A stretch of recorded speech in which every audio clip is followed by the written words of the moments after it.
Welcome to the Cougar Connection podcast. Today, we will do a special episode with Dr. Durbin for Women's History Month. So, Dr. Durbin, thank you for joining us today. And our first question is, why is women's history important to the U.S. today? Okay. Well, I think it's important that we recognize those that have come before us, and not just women's history, but African American history with February and everything else that we have going on. I think it's important that we recognize the contributions that people from our past have made to bring us where we are today. Yeah. So who inspires you to be a leader and why? Looking back on my life, I think there's probably a lot of people along the way that have inspired me. Growing up, my parents always pushed me to try new things and do things. And when I was in school, my mom was a high school secretary, and her boss was the assistant principal, and she kind of became like a second mom, someone that I always kind of looked to as a professional.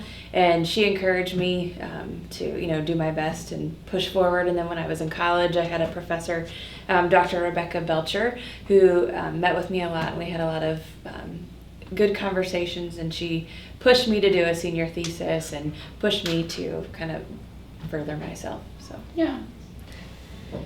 What is the biggest barrier to women's leadership, do you think? I think women are probably their own barrier when it comes to this. I read a statistic one time about how many women are less likely to apply for jobs that they don't have the credentials for, whereas men will just apply for it. And women kind of second guess themselves and think, well, I'm not good enough to do that. So I think it's just kind of that believing in yourself and giving it a shot. I think we've all struggled with that a couple of times since for us girls, I know that. So what do you think motivated you to kind of step up to become a leader initially, and then what kind of helped you to decide to come to Mason City? Okay. When I was in high school, I had a teacher who was really not a very good teacher, who pretty much told me that I would never amount to anything, and so I wanted to kind of prove her wrong, and so I did everything I could. I was voted most involved in high school. I was a class officer and National Honor Society president, Key Club president, like all of those things, and so then I just kind of kept pushing, and I always wanted to be the first to do things in our family, so the first to get my master's and doctorate and things like that, and so I think I just became motivated to do that.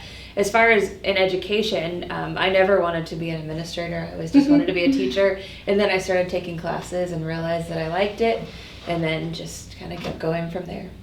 So I think you've done a pretty good job here. I like all my teachers. Yeah, well, good. There's not any teachers that are like disencouraging. So well, that's good. Good. So, how important do you think it is to have a mentor to be just the best leader that you can be?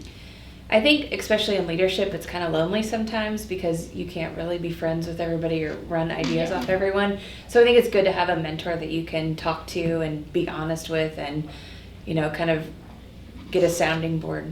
Yeah. So you can bounce ideas off and get support and share your frustrations and your excitement and things like that. Yeah. Okay, so how do you think that the steps are to build a good relationship with your mentor? I think you definitely have to be honest. I think as women, like I said before, we sometimes sugarcoat things and say that things are easier than they already are, or we're not as frustrated or concerned or upset as we are, but I think it's important that you are honest and you share those real honest feelings with each other. And also that you're also willing to listen to criticism and take that. Sometimes that's a little harder to do when you get that, but I think that's a good part of that too. Yeah. Is it one time you, like, growing up, like, you've always obviously been a mentor to everybody here, you're the big dog everyone's scared of. Right. But in middle school, I know the three of us were in student council, and specifically me and Kamber one time, we were in here actually, and you gave us just a little sticky note, and it said to delegate because me and Kamber have trust issues. On this exact table, she just sticks it right in front of us. That's right, I remember that. Yep. You were trying to do too much, and I said, you gotta let other people do it. So but we were like, people will mess it up, and you're like, you just gotta trust. That's right, it's hard to do sometimes. Yeah. Oh, yeah. What would you say is the best piece of advice you've ever been given? I think when I was little, my dad used to say, well, it's no hill for a climber if it's not that hard if you're willing to go and put in the effort and do it. So I think, just believing in yourself and believing that you can do it and just pursuing that. So in honor of Women's History Month, also, I love history. Who is your favorite historical figure? That's a woman. Yeah. Well, I don't know. Obviously she's not a real person, but Rosie the Riveter, if you remember her from the World War II posters, and the women had to, take on jobs that men traditionally had. And, she said, yes, we can. Yes, we can do these things too, and we can help support our country, and we can, sacrifice and do the things that we need to do. So I liked her. Okay, so we know how you teach and stuff, but in your own head, how do you initiate leadership? How do you lead other people? I like to work together as a team. I don't like to be the person on the stage telling everyone else what to do.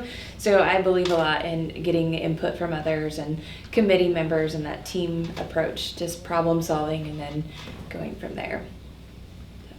I like that. Yeah. So when you began your career, did you ever imagine being in this leadership position? No.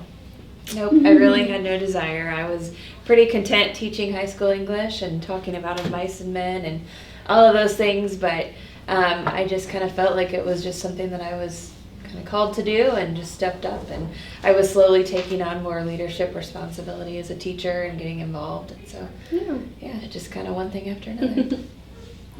So as the last question, what is the best piece of advice you would give to the future generation? I happened to bring a little book because I thought you might ask. This is one of my own childhood books, Where the Sidewalk Ends, by one of my favorite authors as a child. And so there's a poem in here that I didn't really understand until I was probably a little bit older, but it's called Listen to the Mustn'ts. Listen to the mustn'ts, child. Listen to the don'ts. Listen to the shouldn'ts, the impossible, the won'ts. Listen to the never haves, then listen close to me. Anything can happen, child. Anything can be. It's cute. It's a very nice poem. It's really moving. Yeah. All right.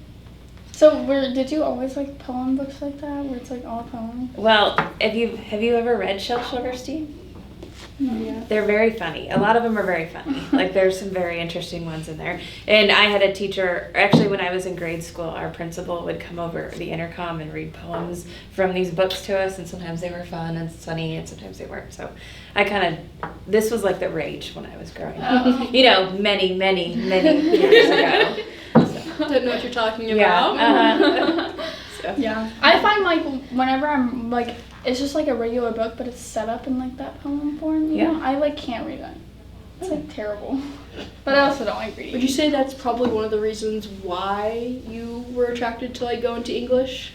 I had a lot of great English teachers growing up. I had one teacher in particular whose name was Charlie Brown, who really, it was kind of an unfortunate time. One of my friends was killed in a car accident, and he just kind of changed my outlook on school and the importance of school. He said, we're not reading today, we're just going to sit and talk, and that really touched me, and it was just something that, I don't know, kind of motivated me that it's not just about teaching what book it happens to be. The Great Gatsby is actually what we were reading, and it's not about that. It was more about we're people and we're learning together and experiencing life together.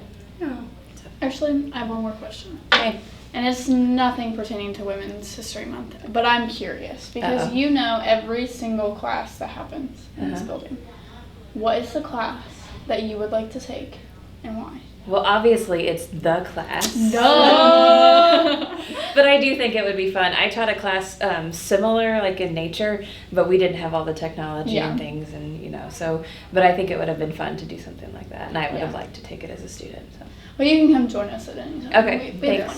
We definitely have a blast. Yeah, Keep things it seems interesting. like it. Yeah. And you do a lot of cool things. So. Well, thank you for joining us, Dr. Durbin, and make sure to look out for the next Cougar Connection podcast. Some coming soon to you.